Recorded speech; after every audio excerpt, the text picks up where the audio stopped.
Most disagreements at work aren't actually about facts. They're about a quiet assumption sitting underneath the argument. The assumption that your version of the situation is simply the correct one. Psychologists call this naive realism, and once you learn to spot it, you'll see it running almost every stalled conflict you've ever sat through. Naive realism is the belief that you see things objectively and clearly, so anyone who disagrees with your read must be missing information, biased by self-interest, or acting in bad faith. Notice what that belief quietly implies. It never considers the possibility that your own view might be the incomplete one. It treats your perception as a direct window onto reality itself, rather than one interpretation among several plausible ones. Two managers can watch the exact same failed product launch and walk away with completely different explanations for what happened. One says the marketing team oversold a feature that wasn't ready. The other says engineering missed a deadline and left marketing no choice but to promise something incomplete.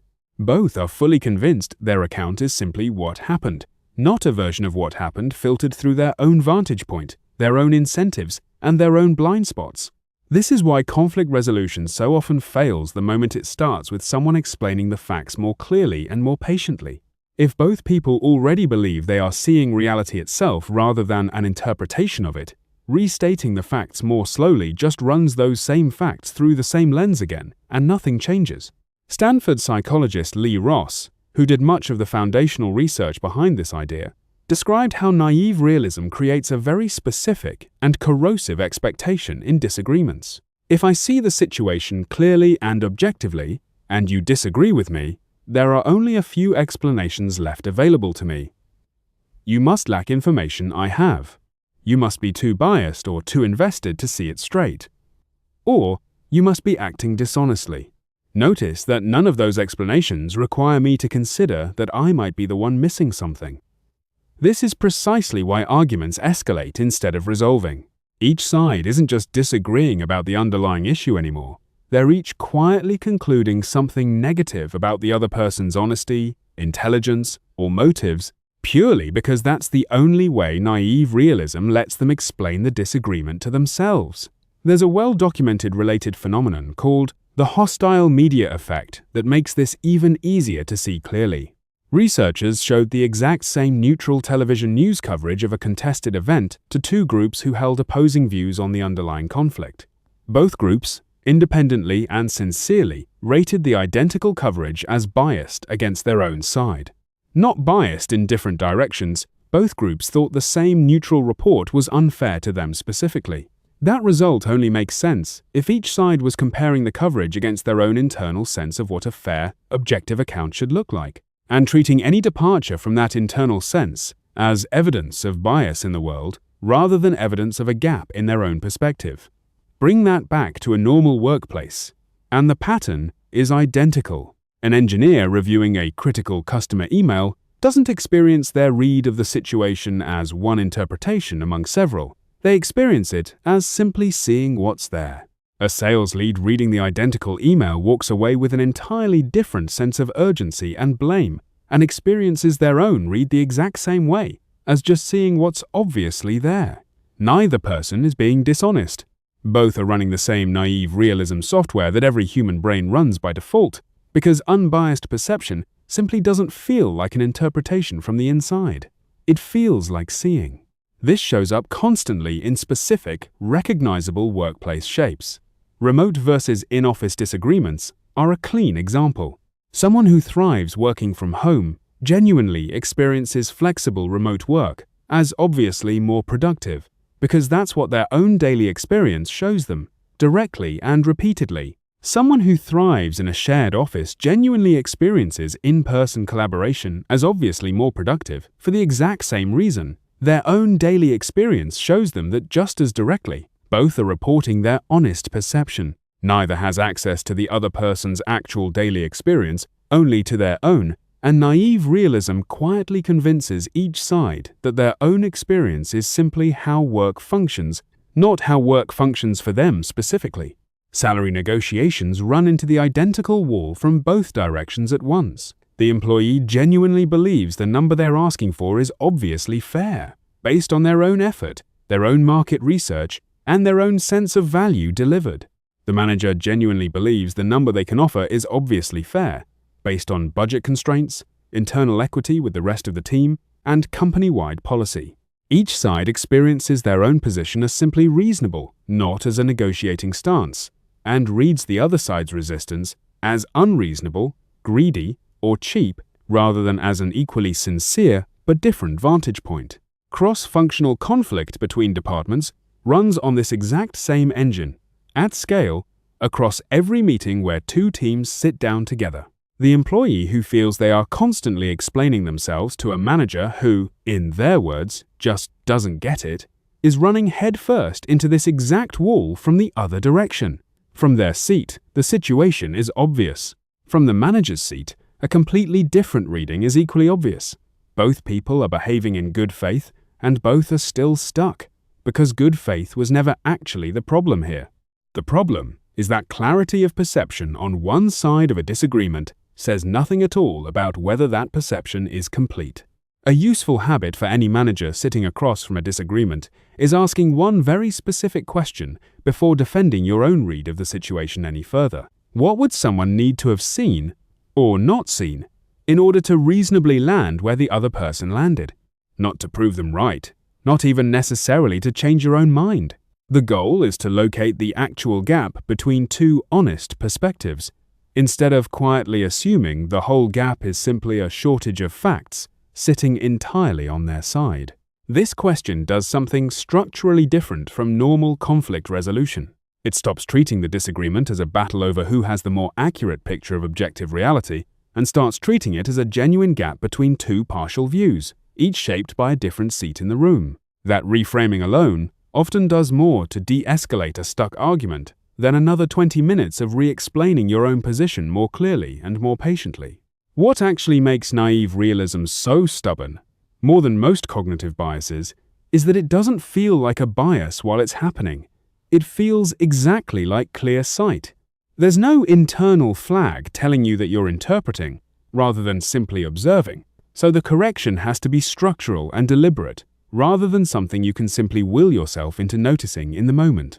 The next time a disagreement stalls out in a meeting and both sides have already restated their position twice, try asking what the other person would need to have seen to reasonably land where they did, instead of restating your own version once more, and notice how differently the conversation moves from there. There's a closely related pattern from social psychology worth knowing, alongside naive realism, sometimes called the actor-observer asymmetry, because the two reinforce each other constantly in workplace conflict. When you explain your own behavior, you tend to point to the situation you were in, a tight deadline, incomplete information, a reasonable trade-off given the constraints you were facing at the time. When you explain someone else's identical behavior, you tend to point to their character instead. They're careless, they're disorganized, they don't take this seriously. Put naive realism and this asymmetry together, and you get a very specific, very common failure mode in team conflict.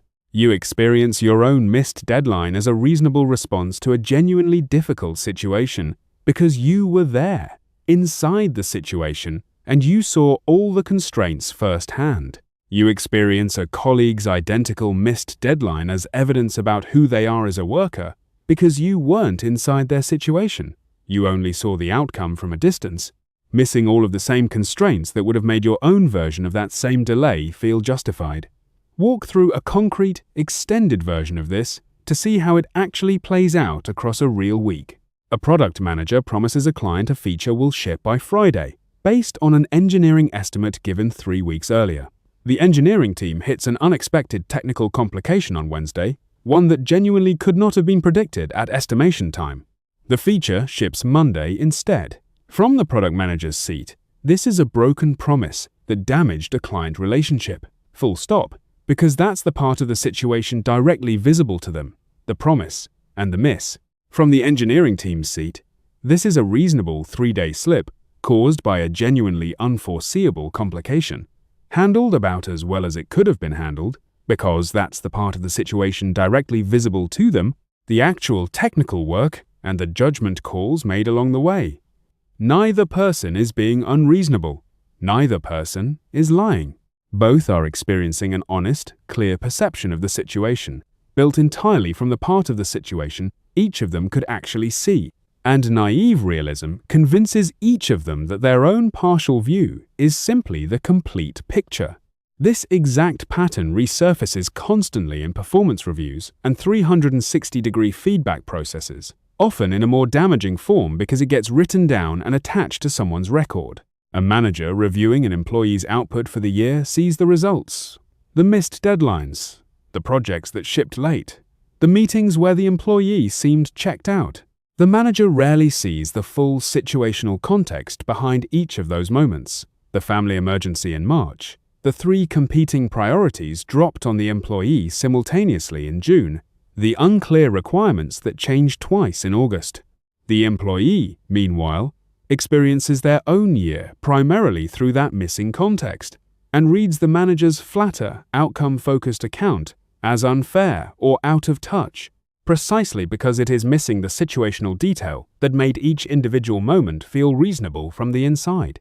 A genuinely useful structural fix for any manager running a performance review or 360 process is building in an explicit space, before any evaluation gets finalized, for the person being reviewed to name the situational context behind their lowest moments of the period, not as an excuse to be argued against, but as the missing half of the naive realism gap the manager can't see from their own seat.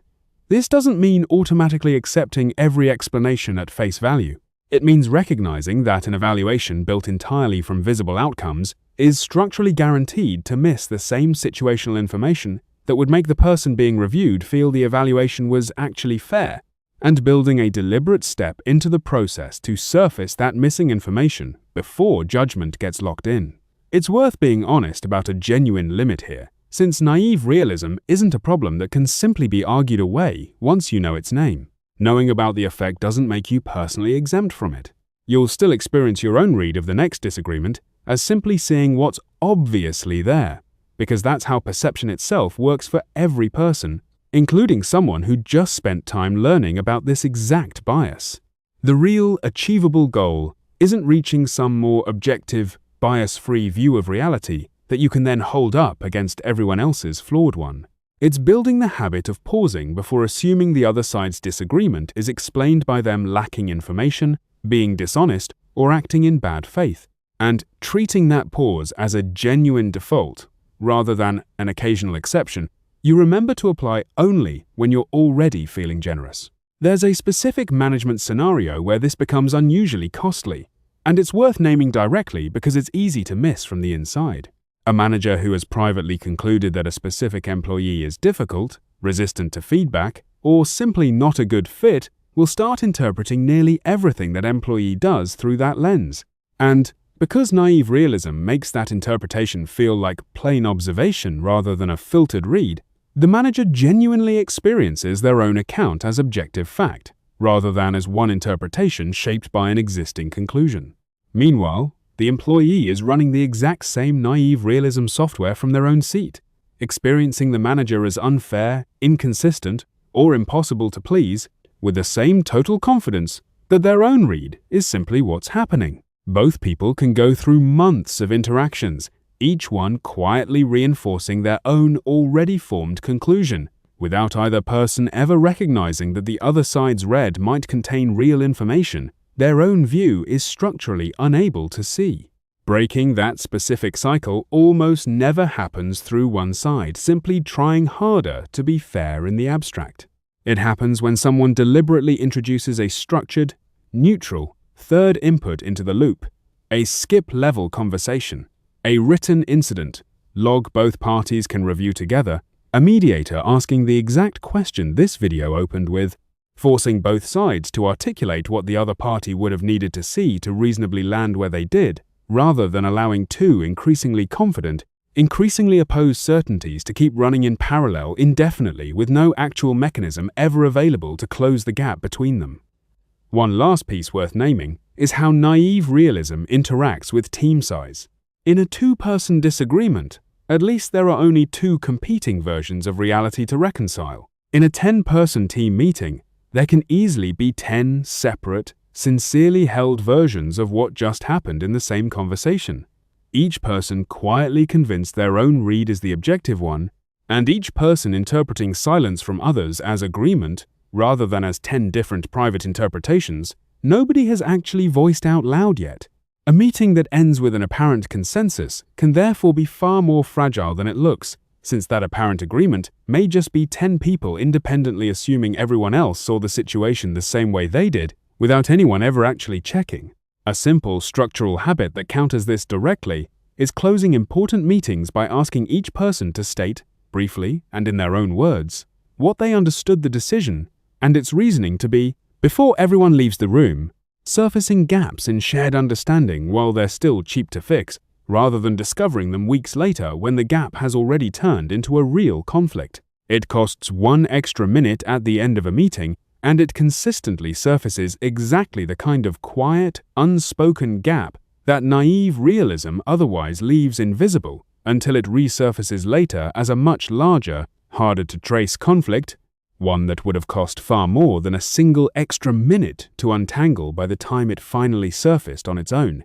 Once positions had already hardened, and each side had spent weeks quietly certain the other simply wasn't paying attention, follow along for more of these.